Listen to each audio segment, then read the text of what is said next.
Welcome to the Soulfull Sound Podcast.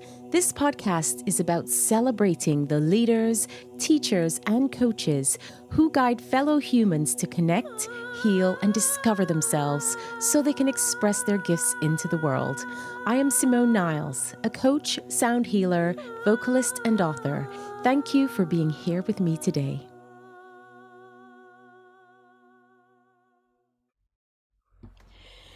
Oh, yumminess galore. I am so happy to see you, Marta. Everyone, I am joined by this beautiful woman, Marta Salcedo, who is an empowerment coach, guiding women back to their power through mindset work, movement, breath work, and rituals. Now, I'm excited because you and I met earlier this year and we collaborated in a cacao ceremony and sound healing workshop, which was just magic.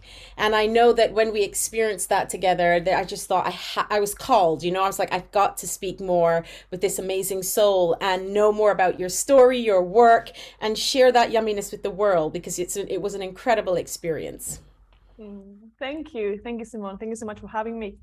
And yes, I'm excited to be here. Yes, I'm so excited to have you here. And I guess the first question I always like to ask, because you do a lot of amazing work, is really how did your journey actually begin into the work that you do? Because I'm sure there are many things along the way that guided you to work with women in this way. Mm-hmm. Beautiful. Thank you. Thank you for asking. So this is such a big question. I'm trying to feel what part I get to start with, but I guess my healing journey personally started when I was 17 and I asked for help for the first time and I started therapy. And I was already dancing at the time. I've been dancing all my life since I was 7, and then I moved to London when I was 18. So the personal work that I was doing with my therapist, working through my depression and believing in myself again, led me to wanting to do this with my clients and with my students.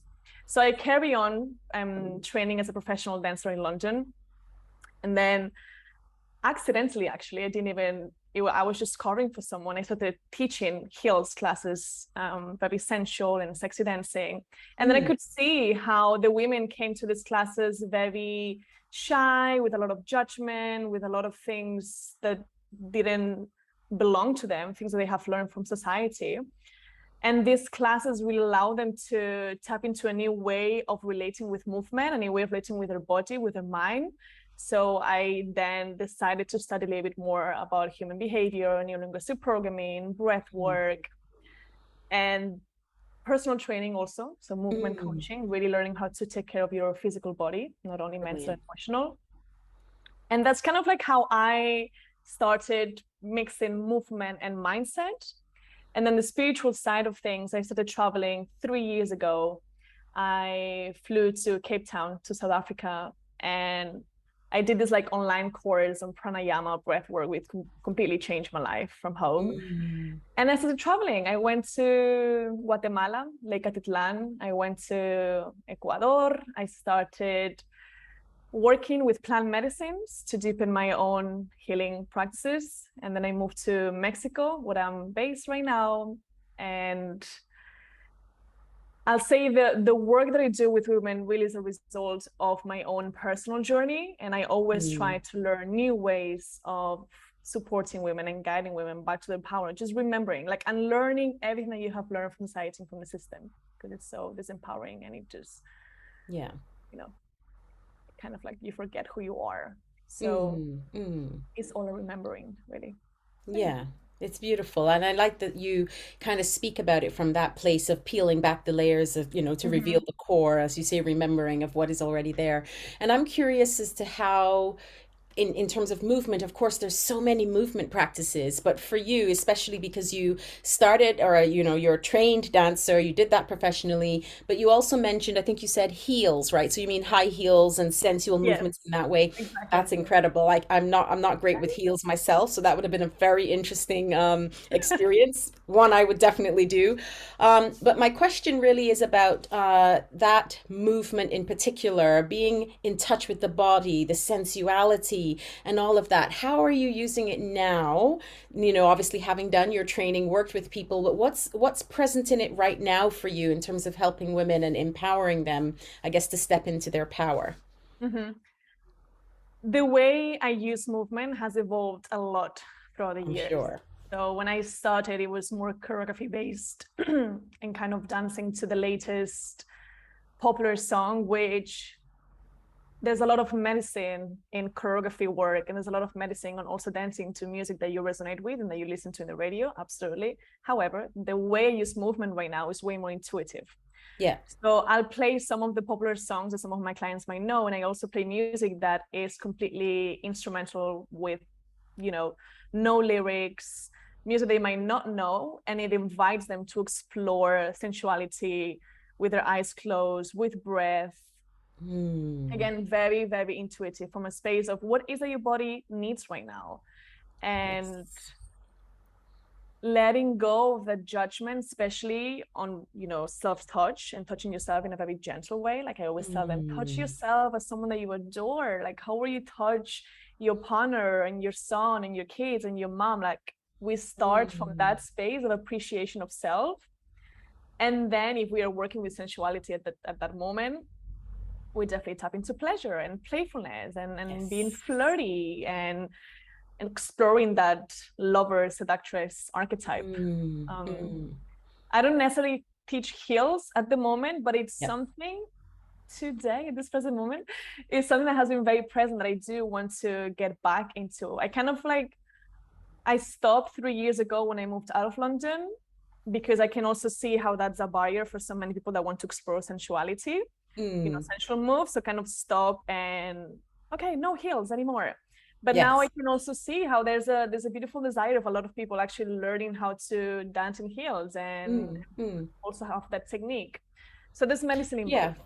Of course there is. And I think obviously, as you said, some of the practices or things that you've done have evolved. So not that you won't ever go back to teaching in heels, but it's okay that you're now, you know, barefoot on the ground, right? It's just, as you said, the medicine can be expanded across. And I mean, I can draw that parallel very much in sound, because a lot of, I mean, I work a lot with people in the music industry because that's my background. And a lot of the time, people coming into courses with me or training with me, the first thing is to go with the technique, go with the head, you know, like the choreograph, you know, like you said, choreographed, and to have the polished sound. And then it's really about stripping all of that away and going into this moment of surrender and improv and vulnerability to just be. But like you said, I think the formula is very clear across both, which is play, curiosity, you know, improvising, which suggests that you have to be vulnerable and open to not knowing what's going to come out, right, or happen. So it's lovely to see that that's translating, you know, in the work that you're doing from a movement perspective, as well. And I'm someone, I mean, I grew up in the Caribbean, and we love movement and moving our waist and shaking our hips. It's a very, I would generalize and say, a sensual culture in certain aspects, in certain ways. So I completely relate to the power of getting into the body and moving and being free. Do you feel called to use your voice and sound in a healing capacity? Learn how to use your voice therapeutically to facilitate healing and well-being. Whether you want to go deeper in your own healing journey or facilitate others in theirs, this training is for you. This online training runs over 5 weekends and offers theory, practice, resources, and support on your path to becoming a qualified sound healer and for your personal healing journey. Free. And as you said, not judging it. It's not like I need to have this technical thing down, because that wouldn't be me. But certainly being free to move my body in whatever way the sounds and the music drives it, or the silence, because you know, there's power in that as well. Exactly. And I love that you mentioned about like Caribbean, you know, and moving your hips. We get to learn so much and remember where movement and dance and we all come from. And African dance and Jamaican like dancehall for me has been such a big part in my journey as well. Awesome. I've been part of dancehall company since I was 16. Fab, I didn't know. Amazing. That's one of the reasons why I moved to London. I first went to London when I was 18 to do an intensive training with a dancehall company from Jamaica. Wonderful. Which completely changed my life. And yeah, there's a lot of hips, but I got to learn a lot about the culture and how they use movement in such a way to unite and to socialize. It's not something just for themselves to learn with a mirror, but it's like, you know, they all know the step and there's a song to the step, and it's amazing. I love it. I love how social it is. So African dance for me has been massive. Even when I moved to Los Angeles for a few months, I was also performing and training there with an Afrobeats company, and it was the best. So you obviously sound like you're well traveled, and I know that you spent some time in Peru as well, I believe it was, that we spoke about, and a few other places, and you know, went very much into the culture and really taking, you know, care, I would say, of traditions and things like this. And we spoke about this in the session that we did together in the cacao ceremony. I'd love to know more about your journey with plant medicine, because this is something that I know very much around you. Yes. So I haven't had the pleasure yet to visit Peru, but I was in Guatemala. Oh, yes, Guatemala. There we go. Yes. Okay. So I visited Guatemala and Ecuador, and now in Mexico. And Guatemala, Lecatitlan, that changed completely the trajectory of my life, and it has influenced me deeply in who I get to be today. So I moved to Guatemala, not really knowing. I mean, I flew to Guatemala with one-way ticket, not really know what to expect. And I attended this retreat that it was all working with the plant medicine of cacao, which is not a psychedelic. It doesn't make you see things. It doesn't alter your conscious state as much as obviously other plants. However, working with cacao, witnessing you know, the traditional ways and ancestral ways of honoring that plant, sitting around the fire, honoring the 4 elements, that was deeply transformative without the need of taking psychedelic. Yes.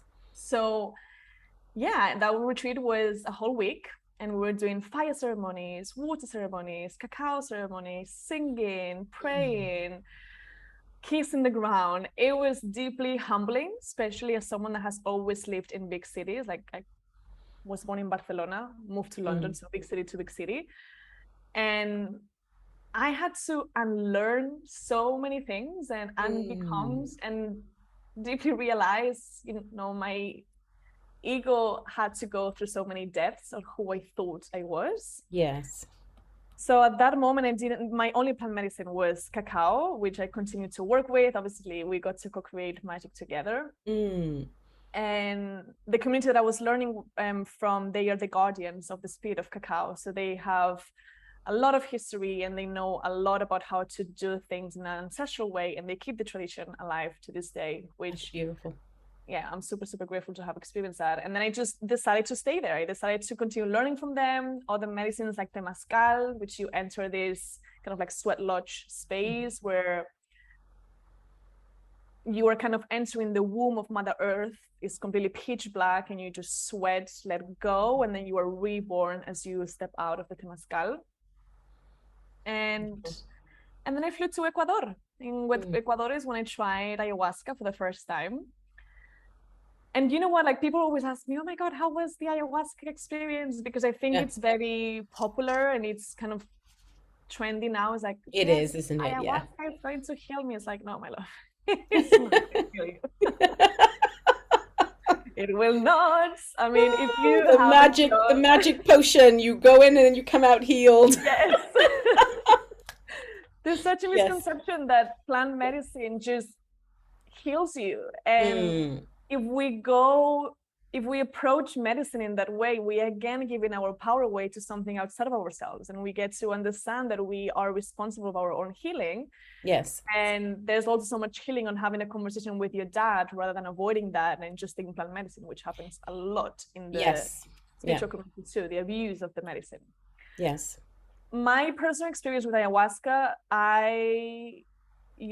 it had been already probably like 8-9 years on and off therapy, healing a lot from my childhood trauma, which, long story short, my dad committed suicide. So I had to just heal a lot with the relationship with my dad, with my mom, and the pain that he caused in my family. A lot of beliefs that I had around, my family is broken. I'm never going to be able to be happy because of this. So when I sat with ayahuasca, I already had done a lot of work with psychotherapy. Yes. And in Guatemala. So ayahuasca for me was a beautiful trip. Honestly, it was 6 hours of death and rebirth. It was a constant experience of me seeing myself in different shapes and forms and colors, dying, disintegrating, and then just like kind of like a phoenix from the ashes being reborn as an avatar, as an actual phoenix, as Mother Earth, as a mountain, as a river, as a bee at some point. So it's kind of like the theme of my life. I feel like I just go through so many different phases, and I just get to embrace all the change. Yeah. And more experience with plant medicine. I also had the opportunity to try bufo, which is this venom that comes from a frog, and it's very strong. I don't think I recommend it for everyone because it's quite a big trip. But it was, again, oh my God, life-changing. I mean, it's the master teacher of surrender. Bufo really teaches you to let go. And I'm someone that tends to control things and like to, as we all have this illusion that we have the control of things. Yes, exactly. I'm an expert at that. So Bufo was a great teacher of like, just let go, surrender, open. Because the first few minutes I was really resisting and being so scared and fearful. What's happening? I'm out of control. What's happening? And in the moment that I just completely exhale and surrender, I had the most blissful, ecstatic experience, just laying on the ground and feeling so connected. And you have this moment of awareness that we are all connected with everything and everyone. And I was just laying there feeling the breeze, my face, and just recognizing myself in the element of air, recognizing myself on the earth underneath me, recognizing myself on the shaman that was singing next to me. It was like there's no separation. Interconnectedness. That's so beautiful. Exactly. And I mean, there's so much to unpack there. You shared such wonderful nuggets. And the first thing that I want to say is I'm so grateful to have someone actually say how important it is to be responsible with plant medicine, because a lot of it, right, as you said, is very trendy and everyone's like the next trip to here to have this and the next trip.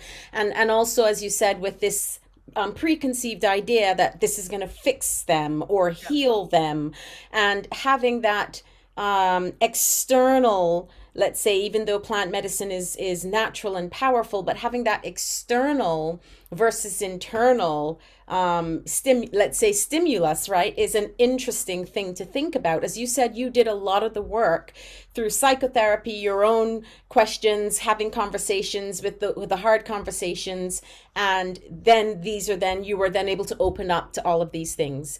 And I really appreciate your vulnerability in your story, because talking about suicide, I'm sure, especially close to home, is not an easy topic. So I'm very grateful, and I honor you for sharing that, because there are a lot of people who, of course, will either relate or just want to learn more about how you maybe in your own example overcame that. But the other side that I wanted to ask about was, and you've spoken about this before and then you've brought it back, you spoke about remembering who we are.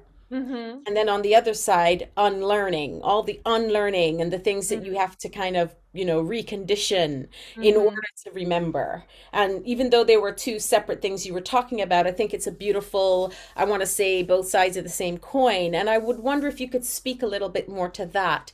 What are some of the things that you yourself have done or that you work with people to do to help unlearn and remember who they are or we are at our truest essence? Beautiful. I love that. I mean, this is such a big topic. I know. I do know. This is a conversation on its own. Any nuggets are welcome. I'll say, I mean, there's many books. I think my spiritual awakening and practices really started just with books like The Power of Now, The Uncertain Soul that I read years ago. And at that time I was living in London, and it's when you start questioning the answers that you were given by school and by education. It's like, oh, okay. So the first and easiest step for you to unlearn and remember a book, accessible for everyone, And also contemplation, stillness, really allowing yourself to be still. There's so much that we can remember and that we can tap into once we allow ourselves to be still. And as it's cliche and it seems so simple, and as I was speaking to you on my Instagram, it's like all of these things, we know them, they're on our mind, we have read about them. Okay, sit 5 minutes and meditate. We know these things, but if our body hasn't experienced them, yes, you're missing the whole point. We are so stuck in our mind and just gaining more knowledge without actually embodying that truth in ourselves. So something that a practice that I give to my clients, honestly, when we start working, as simple as contemplating, sitting in nature and contemplating the connection that happens with all the elements at the same time. Right.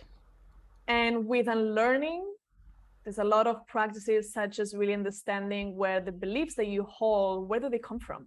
Right. Who do you learn this from? Was this from your dad, from your mom? Who are you choosing to be now as an adult? Because your childhood doesn't have to define your future. So all the beliefs that you learned in your childhood, the ways of loving, the ways of relating, the relationship with your money, all of those things you have been learning from someone else. And as you mature and as you grow into this beautiful adult, you get to choose what you continue subscribing to. Yes. So just reclaiming that sovereignty of like, okay, I learned this from school and I've been indoctrinated. I'm aware that the system just wants me to follow and to have a 9-to-5 job, and I get to decide, I get to empower myself and choose what's true for me. Yeah, and I think the second part of that is what I would have asked you about in terms of first recognizing, right, that there is something that isn't aligned, or that there is something that in the conditioning is not serving you, because we can stay in that loop, right, like a hamster on a wheel, and constantly just live on that, in that space. But dropping in through the silence, through the reflection, through the, again, reading something or having a conversation in depth with someone that stimulates something or motivates your curiosity, for me, is a very big part of first getting to that stage where you know there's something to do, and then of course the willingness to do it, the courage to delve deep, and all of those things would be some interesting steps to follow through.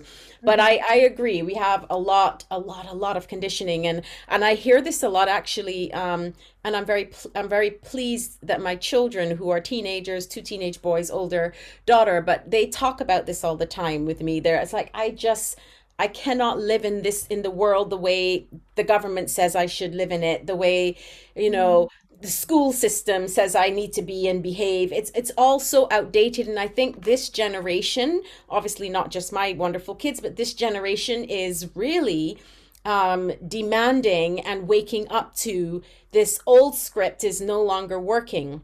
What is the new script? What is the new way of being in the world that we're living in today? And therefore, there is an awakening and a moment of something can change and we can create something new.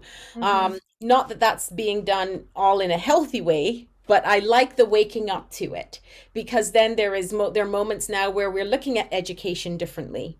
We're looking at, okay, you don't have to follow, stay in the box and go to school, go to college, then university, then get out of university, get a great job, meet the person, decide to get married, have the kids, buy the house, the whole works of this kind of structure that is so linear and not real. Yeah. It's super important for us to break that mold. And I love that it's happening more and more. Absolutely. I mean, to be honest, from the events that happened at home with my dad committed suicide when he was only 37 years old. Yeah. So at the time that happened, I was very young. And at that time, I just thought, oh, he's my dad. Adults died. At that time, I didn't really comprehend how young he was. Right. And the older I grew, I always had a mindset of like, I just don't want to follow what everyone else is doing. I get to live my life, right? Like the older I grew, I was like, oh my God, he was only 37. What? So that was the moment that I was 17, and I just entered this deep depression of like, the world. So, so messed up. Yeah. So that's when you realize and you wake up to how we are all just following completely out of center. So I left home when I was 18. I didn't go to university. I mean, I carry on dancing. So I didn't follow the steps of, okay, get a job and then 9 to 5. I went to college, studied contemporary dance.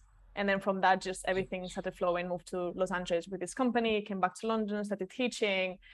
And then as I was teaching, I saw how the people that were coming to my dance classes, they came for the movement, but through that movement, they were healing part of themselves that they didn't even know needed healing. So I think we get to, as you say, start opening ourselves to, and I feel like we are all, you know, especially the new generations, we're not so stuck in the old, go to university and never really resonated with that and get a 9 to 5 job. It's like life is way too short. And as long as you're in your bliss and your joy, that is your power. Just filling your body with so much aliveness and energy force that you can, it's contagious. And we all raise this frequency. And I don't want to sound too woohoo, but like the moment that you are filled with so much aliveness in you is how we get to empower one another, how we get to heal, how 100%. We get to remember, let go. Yeah.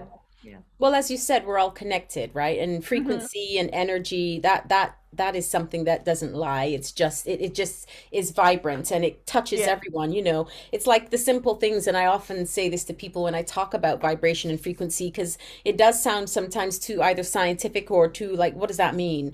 But we all use those words often, you know. It's like someone walks into a room and you're like, oh, I'm really digging their vibe. You're really talking about the vibration because you don't necessarily know them, or you're just getting to know them, but something feels really congruent or something feels really beautiful in their energy. And we've been doing that forever, right? This is something that we say. And so bringing it down to a very practical thing, that is exactly what it is. And so as you say, when you are vibrant, when you are in that vital force that we have that exists within us, it is felt. It is felt, and people are drawn to it very often, or depending on where they are, also it feels dissonant and it feels like it's too much. And so they resist it, which is both fine. Like, oh, no, I can't stand her, or I can't stand being around him, whatever, with things that come out of our mouth. We have a sense of what we want to be around very often, to what serves us and what doesn't. Not in all ways, but I think as we get more sensitive and attuned to our intuition, that becomes more and more evident for sure. Yeah. Absolutely. Yeah. So I know that you, in your work, you talk about working with empowering women and helping them to step back into their power. So what would you say, if there is, I mean, again, they're all huge topics, but if you could say, what are some of the biggest challenges you think women have, maybe right now, that we face right now, that stops us from stepping into our power? What would some of those things be? We don't allow ourselves to be fully expressed. The wild, the soft, the strong, the driven, lazy, like we just, I think, you know, the work that I do, the most that I resonate right now with the clients one-to-one, especially the group program, it's a remembering and a rewilding, like really owning all parts of yourself. I love to work with archetypes. I love to work with a wild woman archetype, with the huntress, with the lover, of course, the seductress. So the work that I do with women is owning the whole of you, and not just the driven and lineal and mental and strong woman, you know, independent woman lives in London and has a business and has a startup, but also owning, you know, like making time also for the wild woman in you. Yes. Barefoot and connecting with nature and having your rituals, sitting with a cup of cacao. And being able to open yourself and channeling and feeling into the energies of the wild woman, the lover, the mother for yourself, reparenting that inner child. So I think that the biggest, you know, disease, especially as women, is that we live in a man's world and we live in a world that doesn't allow us to be free, fully expressed. Yeah. Beautiful. And I'll speak from my own experience as well. When I have been exploring mostly my wild woman, especially living in Guatemala, which I was heavy on that archetype. And I'll say probably even a bit on the shadow of it, a bit isolating and just not being able to relate anymore, which happens as well. When we work with the archetypes, we get to see the light and the shadow. Sure. this happens sometimes, especially in the spiritual community, that we can just be so there and so connected and back to the land that we just don't resonate anymore. And we miss the whole point. The point is not to just go back to the way things were. The point is like to learn from ancient wisdom and be the bridge, and to see all the advances that are happening right now, and to be the bridge. Not ignore and avoid any of those out of fear. Not living on either side, but embodying it wherever you are. Yeah, that's really beautiful. And let's just use one of those archetypes, because of course there are many. Let's say the wild woman. Right now, someone comes to you and they're like really wanting to embody that particular in archetype, the energy, the wild and free. What are some of the things that you would say as a very like a starting point? So someone's listening right now and they're like, oh, I want to embody this wild woman. What is one or two things that they could just do right now on their own to bring some of that energy and that archetype through? So the first one is liberating yourself through movement. Of course, going back to the body, the wild woman is deeply connected with her body and nature, and she knows and understands and when I say she, this is an archetype, and this is a way of relating and being that we all have in our DNA, in our unconscious. Of course. You can research from Carl Jung, psychiatrist, way ahead of his time when he was writing about the archetypes. But what I'll say right now, definitely connecting with the breath and the movement, and moving in a very intuitive way, allowing yourself to move in ways that your mind might judge, especially twerking, especially moving your hips, that we see as, I don't know, not classy enough, or just we judge it. We have learned to judge it, but it's so healing. So the first thing that I would say is going back to movement, allowing yourself to just play your favorite song and tap into that, especially if you can barefoot in nature. So you are around fresh air, you can connect with the wind, all of that. And the second thing that I would say is like the wild woman is deeply wise. So the wild woman has learned so much from the cycles. The wild woman is deeply connected with her moon, with her own cycle. So as a woman, if you bleed or you don't bleed, you still go through all of these cycles. So one of the exercises that I give to my clients the moment that we start working is like, what day are you on? We get to understand all the seasons that we go through every week. You're in a summer, you're in a spring, you're winter, because a different archetype comes out. And the wild woman is deeply connected to her own cycle, and she honors her bleed, she honors her blood, she honors every phase, and she doesn't try to push hard when she's bleeding, or like be someone that she's not, or behave in a way that she just doesn't feel like at the moment. So she honors all of those rhythms. And just one last thing I'll say with that, especially with a wild woman, is a practice that I have started about a year and a half. Actually, when I did the ayahuasca retreat, it's collecting my blood. It's offering my blood back to the Mother Earth. And I know that and I completely understand. If you're listening to this and it's like, you're grossed out by it, I get it. Me too. When I first started, it's like, this is weird. But if you are using a cup, and if you aren't, you may want to try it. It works for you. But using a cup and then just offering it back to the land. I usually just put it in a glass and then with water, and then just offer it back to the plants or to the garden. And this practice, being able to give back your blood to Mother Earth, is just so, it's so powerful. And you might find resistance at the beginning, but just having that moment of connection, this has come out of my womb. This was ready to create life, and it has shed away. And now it's giving all of these nutrients and iron and magnesium back to Mother Earth. It's just such an intimate moment that we get to co-create with Mother Earth and the elements. So that's a practice that and it's actually a practice of mine as well. So for everyone listening, the weird and the wonderful, as you say, hey sister, I hear you. I also know that in our history, we know in our history we didn't have the same things that we have now. I use a cup too, but imagine from tampons to pads to whatever other things people may use. That is not what we had in our ancient civilizations, we actually did naturally bleed on the earth and give Yes. this back to the earth and give it back to the sea and the water. This was part of the tradition. And as Mm-hmm. a lot of things, whether it's movement-based practices or whether it is sound practices, because sound was used in healing capacity before it became entertainment. It was used for healing before it became something, to I guess lift our spirits from a musical perspective. These things are old, and we don't I know that we evolve, but as you say, going back to ancient practices that serve and Mm-hmm. embodying that and bringing that into the here and now is Mm. what's really, really important. It's not saying that you need to live like a cave woman and just move your hips and, eat from the earth. And I mean, that sounds amazing too, right? We're like, ooh, actually go somewhere where it's like remote.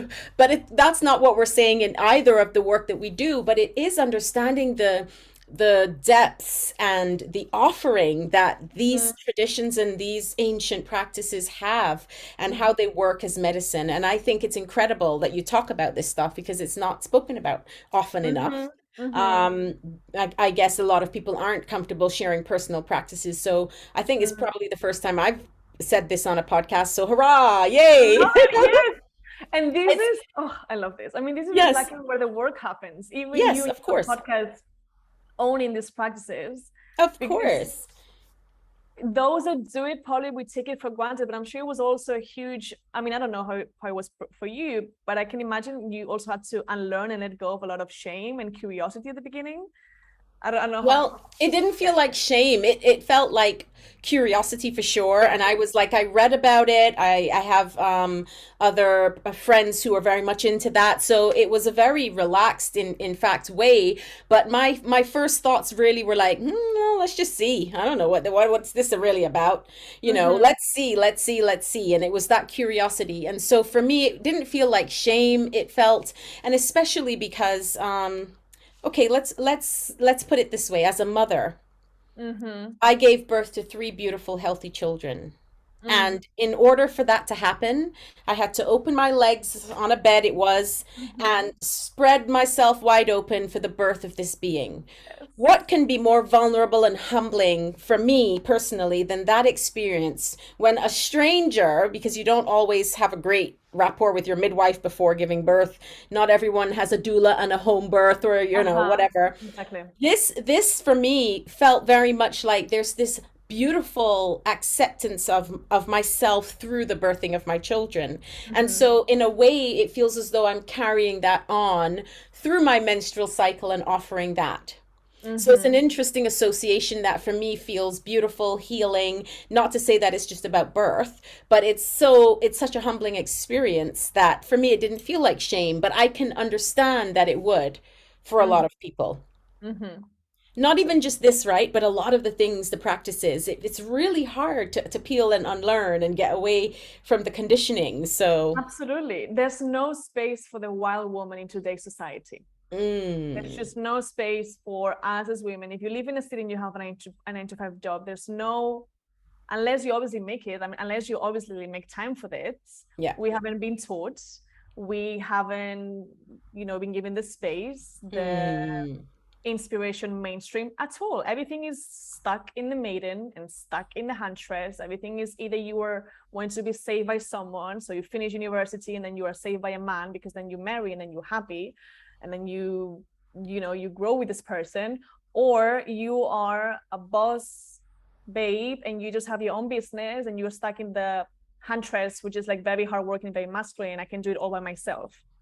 There's no space for the wild woman. So this is mm, why it's so important that those that do these practices, we normalize it and we have mhm. conversations about it, and we Yeah, we, we connect with 100%. our cycles and our wombs, and yeah. Yeah, of course, of course. I think so. And I think, I would say there are more and more of us rising up in this way, you know, Yeah. and I say that because I'm so blessed to have an amazing community of Hmm. people who are open and curious, like I am, curious about life and just living and really, as you say, embodying all of these different aspects. And it takes doing the work. These are not easy things, you know. And then we Hmm. have, you talk about the cycles, and let's not even get into the moon cycles. I'm sure there's lots that we could talk about there, but some Yeah. incredible things that you can do just using the energy that we have available to us from this amazing source and place that we live. Hmm. So Exactly. it's so beautiful. I love Yeah. that. Okay, so we're talking about archetypes. I want to just delve into, because again, I know you use this a lot in your work, as Hmm. do I, the divine masculine and feminine, because I think that this also has become a very trendy topic. Uh-huh. People throw those words out a lot. Yes. And I'd love to know your take on it. What is the divine masculine and feminine? And then how do you use that in the work that you do? I love that. So inside my program, I actually have someone else, I guess, a speaker coming to teach on that Okay. polarity and duality that we have in Mhm. ourselves within. So I'll start saying that we all have those energies within us, and then we get to have Yes. core feminine or core masculine. And I'm very aware that even those words can be triggering for some listeners. So Yes. I also like to change this with alpha and omega. So just alpha being what we refer to as masculine, a bit more direction and leadership and just forward, Yep. and omega a little bit more surrendering and opening and like just, yeah, a bit more Yes. feminine in that sense. Yes. um so what I'll say about this is that we both have these energies within. We all get to tap into more of a masculine direction, clarity, action taker, Hmm. which a lot of us are stuck. A lot of us as women, and I speak also from experience when I was living in London. Even though I was teaching heels classes and I was teaching all of the essential moves, we definitely I was connected to my feminine in that way. I was Hmm. stuck in a very toxic patriarchal way, which was just, making more and producing more. And I wasn't able to surrender. I was not able to let go of control. I was not able to relax. I was not able to really fully tap into my own pleasure. And because I was just so focused on producing more, Sure. which we get to not mistake for masculinity, because I think when we define these two energies, sometimes it's like, oh, masculine is toxic because we are always doing, and we get to also understand that we get to redefine masculinity and understand that we live in a patriarchal system that doesn't mean that it's masculine. It just means that the way Hmm. it doesn't allow for the feminine to surrender, doesn't allow for the feminine to nurture, because we are also in Mm. that system. So we also get to always provide for ourselves. Yes. um so I mean, this is a really, for me, it has been so beautiful to be able to tap into both energies and understand when I get to tap more into that masculine approach. Sure. um for me, the qualities of a divine masculine is clarity, leadership, direction, certainty, just that I know where I'm going. When Mm. the divine feminine is, I'm here to nurture, to bleed, to be deeply connected with my intuition. The divine Mm. masculine, the power is more in the mind, in the logic, and we get to embrace it and celebrate that. And divine feminine, the power is in the body, in the feelings, in the intuition. So this is why Yes. it's beautiful to have balance and an awareness of both, so that we are not stuck only on emotions and chaos and feelings and just the body, and we Yes. have Yes. also beautiful balance with, rationality and Yeah. understanding. Yeah. Yeah, I mean it's so beautiful. I love the way you've described it, and that you've also taken on board that this is not necessarily what you focus on yourself in your Mm-hmm. training, but I do Mm-hmm. like that. I mean, masculine and feminine, this is not gender. We're talking about the energy of Exactly. I like to think of it in so many ways, like you said, alpha and omega, or yin and Mm-hmm. yang, and Exactly. head and heart, or heart and head if I'm going feminine, and so on. So there's so many different ways, but ultimately there are a lot of people that I know are talking about this work, and for me the important part, and it's a very big quest, I think, for all of us on some level, even unconsciously, to find that balance. To find that balance in the world where, there's nothing sexier than a woman who is in touch with her divine masculine energy, and there's nothing sexier than a man who can be in that intuitive nurturing and all those things that you're mentioning, because the archetypes of that we tend to place with man and woman, and it's not gender. But I think that the goal here is for us to marry the two. And if you think about a marriage, right, that is really coming together. Well, a healthy marriage, in my opinion, is coming together as two whole, complete beings choosing to walk along each other on the journey. And so I see the masculine, divine and feminine, and masculine and feminine coming together in the same way, whole in their own essence, and choosing to come together to support the human being they're embodying, let's call it.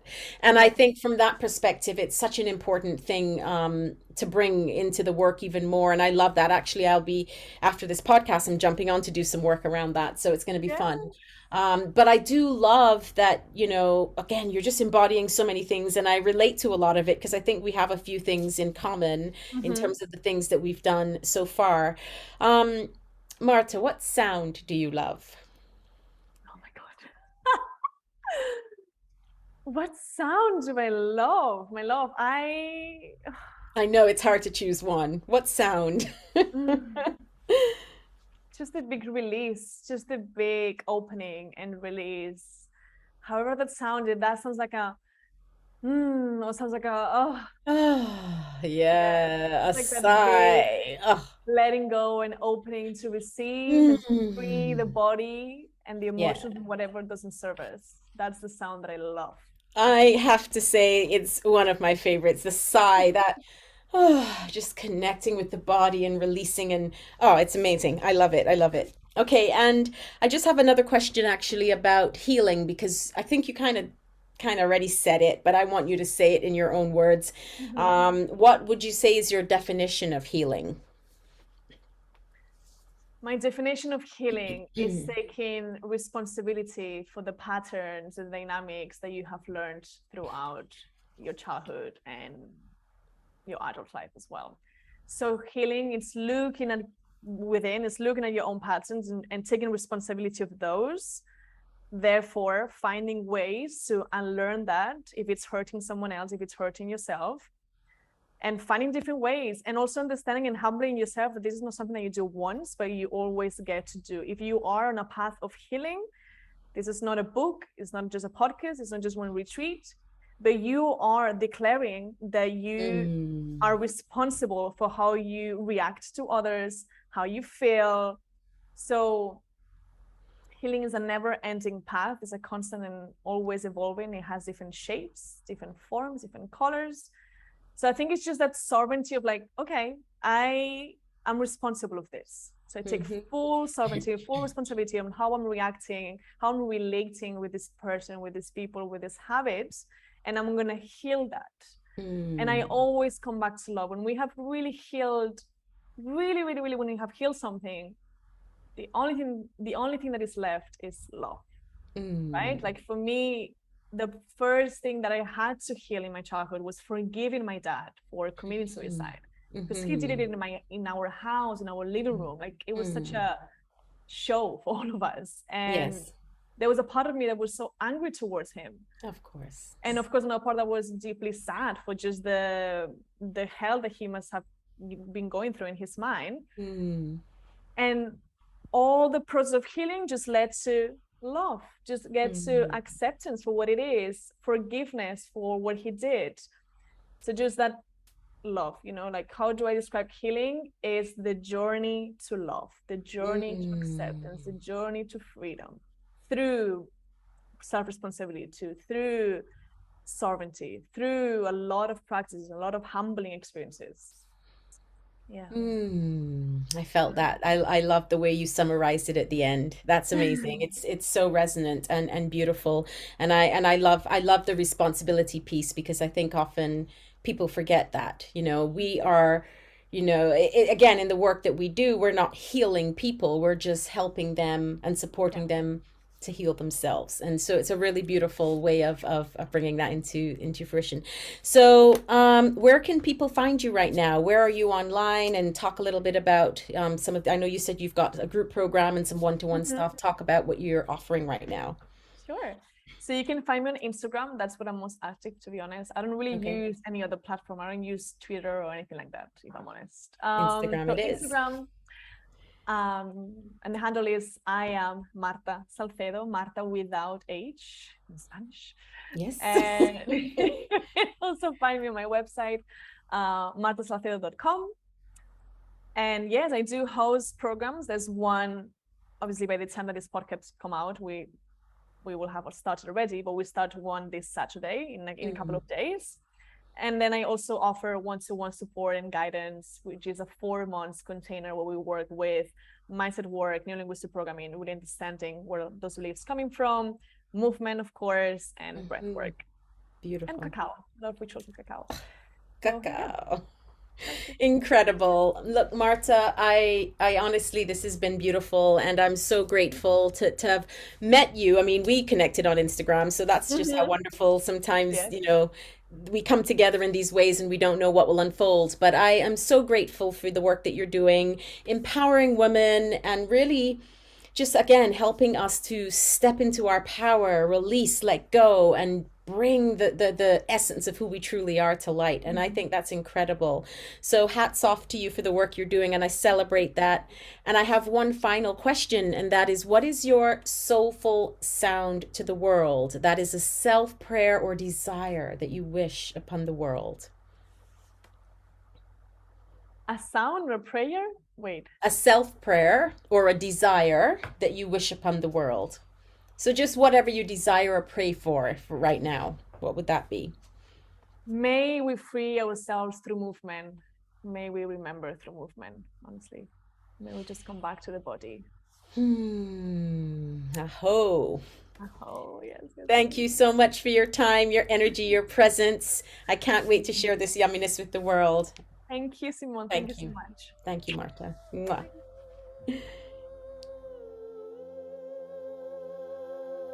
Thanks so much for tuning in. I hope you've enjoyed this episode. Please feel free to share it with your friends, and remember to subscribe. From my heart to yours, sending you love, healing, and sound wherever you are.